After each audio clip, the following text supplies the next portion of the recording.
நல்ல கிறிஸ்பியாக நல்ல ஃப்ளேவராக இருக்குது. ஏன்னா நம்ம மசாலாலாம் போட்டிருக்கோம்ல, நல்ல ஃப்ளேவர்ஃபுல்லாக இருக்குது.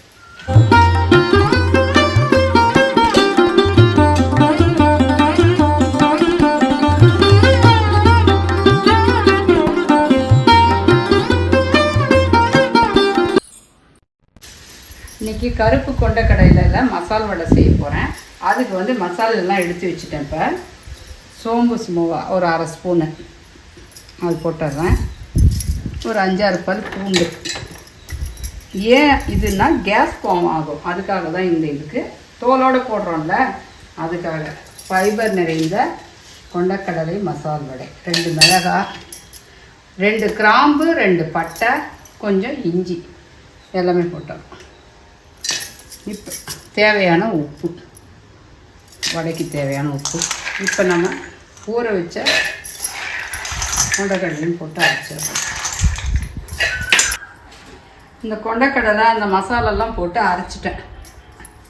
இப்போ நம்ம அதுக்கு தேவையான கருவேப்பிலை, நறுக்கின வெங்காயம் போட்டு பிசைஞ்சிக்கலாம் வடையில். இந்த வடை அவ்வளோவா வந்து எண்ணெய் பிடிக்காது. இன்னொன்று நல்ல ஃபைபர் சத்து இருக்கிறதுனால, தோலோடு நம்ம போடுறோம்ல, அதனால் நல்லா கிறிஸ்பியாகவும் இருக்கும். ரொம்ப நேரம் அந்த கிறிஸ்பினஸ் வந்து குறையாமல் இருக்கும். சாதாரணமாக நம்ம பருப்பு வடை செய்யும்போது எப்படி இருக்கும்னாக்கா வதன்னு போயிடும் ஒரு சர்டன் ஸ்டேஜில். இது அப்படி இருக்காது, நல்ல கிறிஸ்பியாக இருக்கும். ஒரு வடை 2 வடை சாப்பிட்டா கூட கொஞ்சம் அந்த செரிக்காத பிரச்சனை இருக்காது, தோலோடு இருக்கிறதுனால நல்லது. இந்த கொண்டக்கடலை வடையோடைய நான் வாழைப்பூ கூட நறுக்கி சுடுவேன், அது ரொம்ப நல்ல டேஸ்டாக இருக்கும்.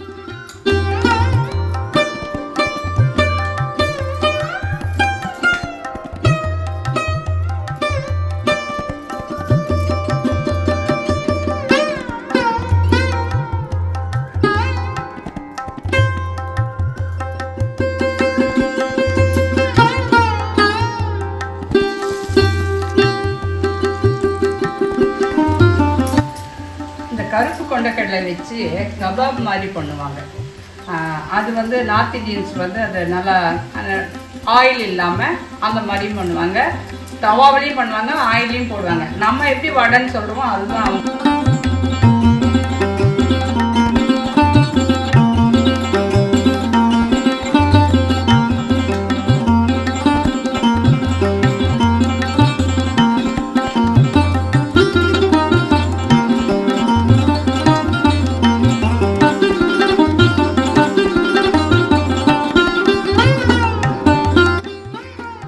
அருமையான கருப்பு கொண்டக்கடலை மசால் வடை தயாராக இருக்குது. நல்ல கிறிஸ்பியாக இருக்குது. சாப்பிடுவாங்க ஃப்ரெண்ட்ஸ்.